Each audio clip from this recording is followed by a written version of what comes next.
নমস্কার বন্ধুরা, ফাল্গুনি রান্না করে সবাইকে স্বাগতম। আজকে আমি চলে এসেছি একদম নিরামিষ একটা রেসিপি নিয়ে। তো আমি এঁচোড়ের আজকে কালিয়া বানাবো। তাই আমি কিভাবে কালিয়াটা বানাই বন্ধুরা আপনারা দেখতে থাকুন। আর আমার সঙ্গে দেখুন, এঁচোড়ের কালিয়া বানাবো তার জন্য আমি এঁচোড় নিয়েছি। এঁচোড়টাকে আমি ভাপিয়ে রেখেছি, আর এখানে আলুটাও আমি ভাপিয়ে রেখেছি। আর এখানে এঁচোড় আলুটা ভাপানো হয়েই গেল। তো এদিকে আছে একটু টমেটো বাটা, একটা টমেটোকে আমি বেটে নিয়েছি। আর এখানে একটু আদা বাটা আছে।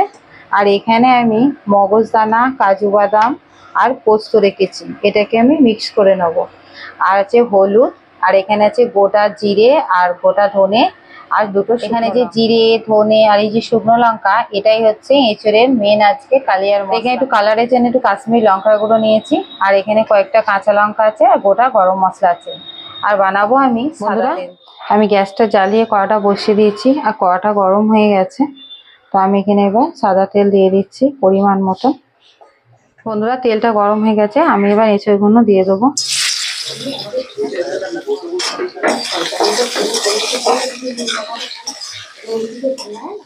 বন্ধুরা, এঁচোড়টা ভাজা হয়ে গেছে, আমি এবার তুলে নিচ্ছি। আবার একটু সাদা তেল দিয়ে দেবো। বন্ধুরা, আলুগুলো আমি ভেজে নেবো।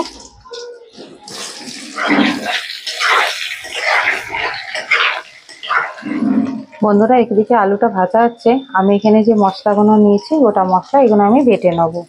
এই যে কাজু বাদাম, পোস্ত আর মগজদানা, আর এদিকে আছে জিরে, ধনে আর শুকনো লঙ্কা, আমি বেটে নেব।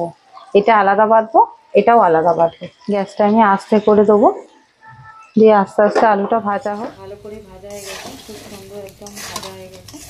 তো আমি আলুটা এবার তুলে নিচ্ছি। বন্ধুরা, এবার তেলেতে আমি গোটা গরম মশলাটা দিয়ে দেবো। গরম মশলাটা হয়ে গেছে, আমি এবার টমেটো বাটাটা দিয়ে দিচ্ছি। টমেটো বাটাটা দিয়ে দিয়েছি, এবার কয়েকটা চিরা কাঁচা লঙ্কা দিয়ে দেবো। একটু ভালো করে নাড়াচাড়া করে নেবো। এবার একটু হলুদ দিয়ে দেবো, কাশ্মীরি লঙ্কার গুঁড়ো।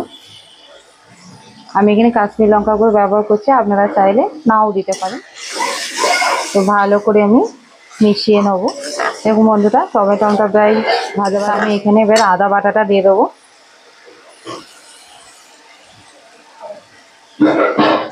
আদা বাটাটাকে এবার একটু ভালো করে অল্প একটু চিনি দিয়ে দেবো। চিনিটা দিলে বেশ ভালো খেতে লাগবে। জিরে, ধনে আর শুকনো লঙ্কা দুটো বেটে নিয়েছি, এটা এবার দিয়ে দেবো। বাটিটা একটু জল দিয়ে এবার আমি জলটা দিয়ে দিচ্ছি। এবার মশলাটাকে ভালো করে কষিয়ে নেবো। বন্ধুরা দেখুন, মশলা থেকে তেল ছেড়ে গেছে। এবার আমি এই যে ভেজে রাখা এঁচোড় আর আলুটা আমি দিয়ে দেবো। এঁচোড় আর আলু ভালো করে মশলার সঙ্গে আমি একটু কষিয়ে নেব। বন্ধুরা, ভালো করে আমার এঁচোড় আর আলুটা ভালো করে কষানো হয়ে গেছে। এবার আমি এতে যে আমি মগজদানা, পোস্ত আর কাজু বাদাম বেটে রেখেছিলাম, সেটা এবার দিয়ে দেবো। অল্প একটু বাটিটা ধুয়ে জলটা দিয়ে দেবো। আবার একটু ভালো করে নাড়িয়ে চাড়িয়ে কষিয়ে নেব। এবার আমি পরিমাণ মতন জল দিয়ে দেবো। আপনারা কীরকম গ্রেভি রাখতে চান সেই অনুযায়ী জলটা দেবেন। এবার আমি একটু লবণ দিয়ে দেবো, কেন আমি এঁচোড়েই লবণটা দিয়েছিলাম, তারপরে লবণ দেওয়া হয়নি, তাই একটু লবণটা এবার দিয়ে আস্তে করে দিয়ে আমি ঢাকা দিয়ে রাখবো। বন্ধুরা, 5 মিনিট ঢাকা দিয়ে রেখেছিলাম, এবার আমি নামিয়ে নেবো। বন্ধুরা দেখুন, কত সুন্দর দেখতেও হয়েছে যেমন, আর খেতে না কত ভালো হবে। তো বন্ধুরা, এরকমই আমি গ্রেভি রাখবো, এর থেকে আর শুকাবো না। এই গ্রেভিটাই ভাতে মেখে খেতে খুব ভালো লাগে। নিরামিষের এঁচোড়ের কালিয়াটা আমার সম্পূর্ণ রেডি হয়ে গেছে, এবার আমি নামিয়ে নেবো। বন্ধুরা দেখুন, এঁচোড়ের কালিয়াটা সম্পূর্ণ নিরামিষ, আপনারা বাড়িতে বানান, খুব সুন্দর হয় খেতে আর খুব তাড়াতাড়ি। নিরামিষ দিনে কি খাবেন ভাবছেন, তো এরকমভাবে এঁচোড়ের কালিয়াটা বানিয়ে ফেলুন না, খুব সুন্দর হয় খেতে। তো এইভাবে গরম ভাত দিয়ে পরিবেশন করুন সকলে। বন্ধুরা, ভিডিওটা ভালো লাগলে আমার চ্যানেলটিকে সাবস্ক্রাইব করে আমার বন্ধুরা আপনাদের বন্ধুদের সঙ্গে শেয়ার করবেন। আর আমাকে কমেন্টে অবশ্যই জানাবেন যে এঁচোড়ের কালিয়াটা কেমন হলো।